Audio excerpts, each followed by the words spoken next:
Assalamualaikum warahmatullahi wabarakatuh.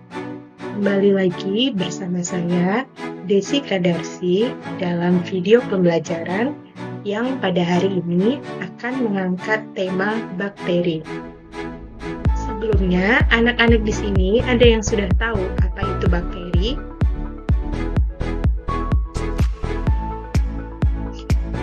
Bakteri berasal dari kata Latin, yaitu bakterium, yang artinya kelompok terbanyak dari organisme hidup.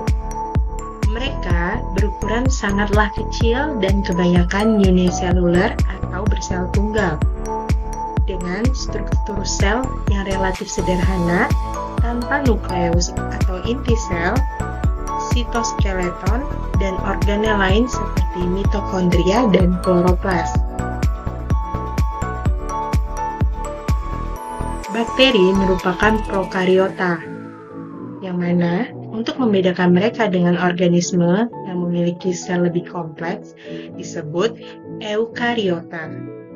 Istilah bakteri telah diterapkan untuk semua prokariota atau untuk kelompok besar mereka, tergantung pada gagasan yang dipilih.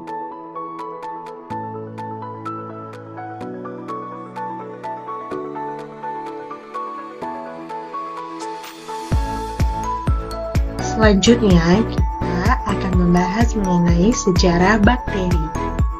Bakteri pertama kali ditemukan pada tahun 1674 oleh seorang ilmuwan asal Belanda, yaitu Antonie van Leeuwenhoek, yang juga seorang penemu mikroskop lensa tunggal.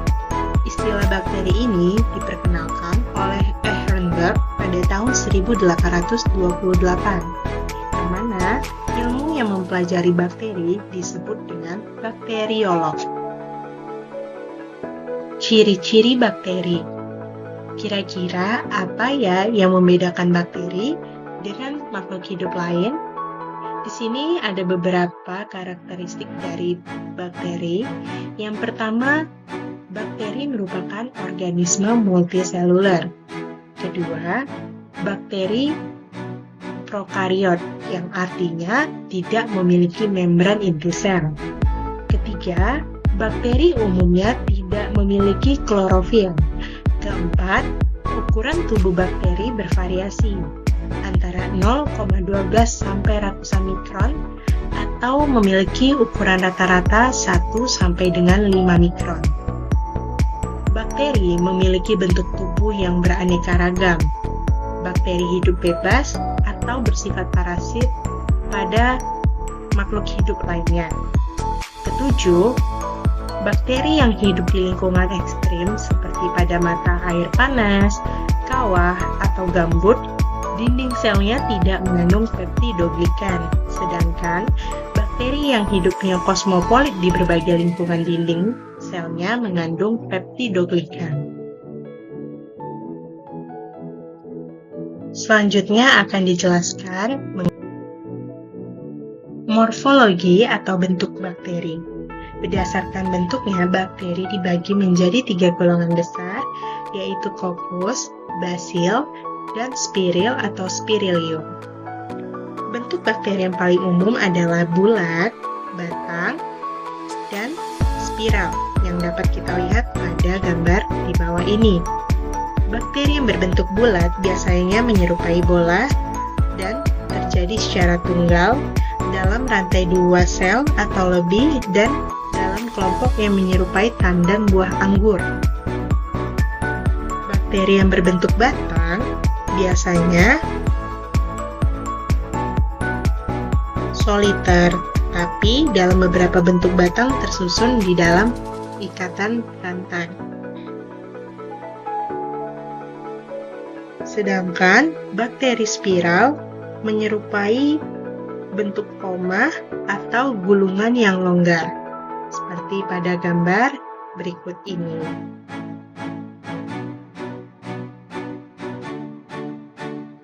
Kemudian, berdasarkan alat gerak bakteri, kita dapat melihat tempat dan jumlah flagel yang dimiliki. Bakteri dibagi menjadi 5 golongan, yaitu atrik, tidak punya flagel, monotrik, Mono yang artinya satu berarti mempunyai satu flagel pada salah satu ujungnya.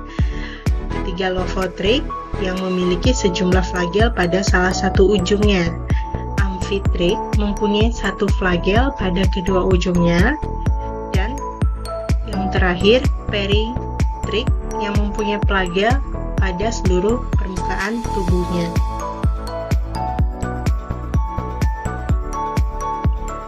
Lalu bagaimana pengaruh lingkungan terhadap bakteri? Kondisi lingkungan yang mendukung dapat memacu pertumbuhan dan reproduksi bakteri. Faktor-faktor lingkungan yang berpengaruh terhadap pertumbuhan dan reproduksi bakteri dapat dilihat pada slide berikut.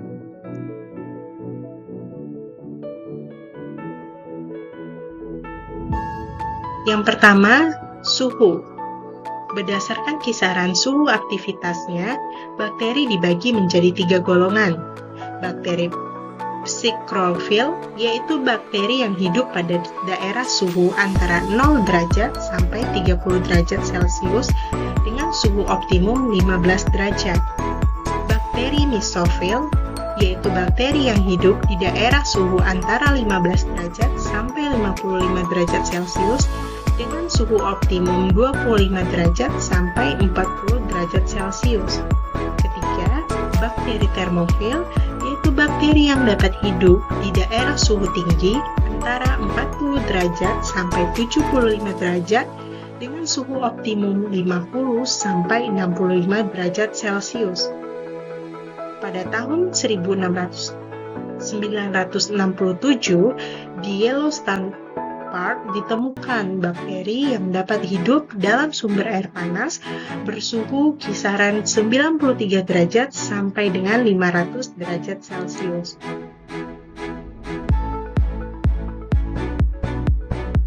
Kemudian faktor lingkungan lainnya berupa cahaya. Cahaya sangat berpengaruh pada proses pertumbuhan bakteri.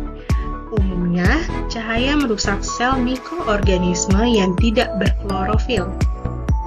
Sinar ultraviolet dapat menyebabkan terjadinya ionisasi komponen sel yang berakibat menghambat pertumbuhan atau menyebabkan kematian.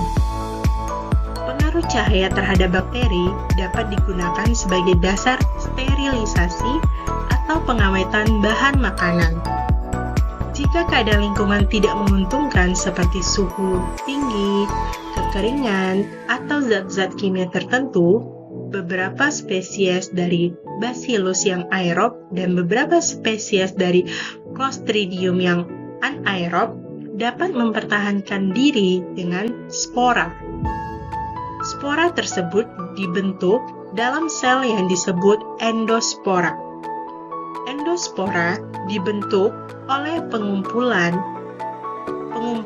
penggumpalan protoplasma yang sedikit sekali mengandung air. Oleh karena itu, endospora lebih tahan atau lebih kebal terhadap keadaan lingkungan yang tidak menguntungkan dibandingkan dengan bakteri aktif. Apabila keadaan lingkungan membaik kembali, endospora dapat tumbuh menjadi satu sel bakteri biasa. Letak dari endospora berada di tengah-tengah sel bakteri atau pada salah satu ujungnya. Faktor lingkungan yang ketiga yaitu dipengaruhi oleh kelembapan. Pada umumnya, bakteri memerlukan kelembapan yang cukup tinggi, kira-kira 85%. Pengurangan kadar air dari protoplasma menyebabkan kegiatan metabolisme dapat terhenti, misalnya pada proses pembekuan dan pengeringan. Bakteri tidak hanya bersifat merugikan, tapi bakteri juga ada yang menguntungkan. Bakteri menguntungkan diantaranya adalah bakteri pengurai. Bakteri pengurai yaitu bakteri saprofit, menguraikan tumbuhan atau hewan yang mati, serta sisa-sisa atau kotoran organisme. Bakteri tersebut menguraikan protein, karbohidrat, dan senyawa organik lain menjadi karbon dioksida, gas amoniak, dan senyawa-senyawa lain yang lebih sederhana. Oleh karena itu, keberadaan bakteri ini sangat berperan dalam mineralisasi di alam, dan dengan cara ini, bakteri membersihkan dunia dari sampah-sampah organik yang menumpuk.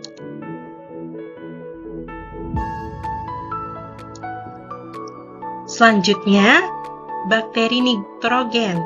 Ini kita masih membahas dan membicarakan mengenai bakteri yang menguntungkan. Apa itu bakteri nitrogen? Bakteri nitrogen adalah jenis bakteri yang mampu mengikat nitrogen bebas dari udara dan mengubahnya menjadi senyawa yang dapat diserap oleh tumbuhan. Karena kemampuannya mengikat nitrogen di udara, bakteri-bakteri tersebut berpengaruh terhadap nilai ekonomi tanah pertanian. Kelompok bakteri ini hidup bebas maupun simbiosis.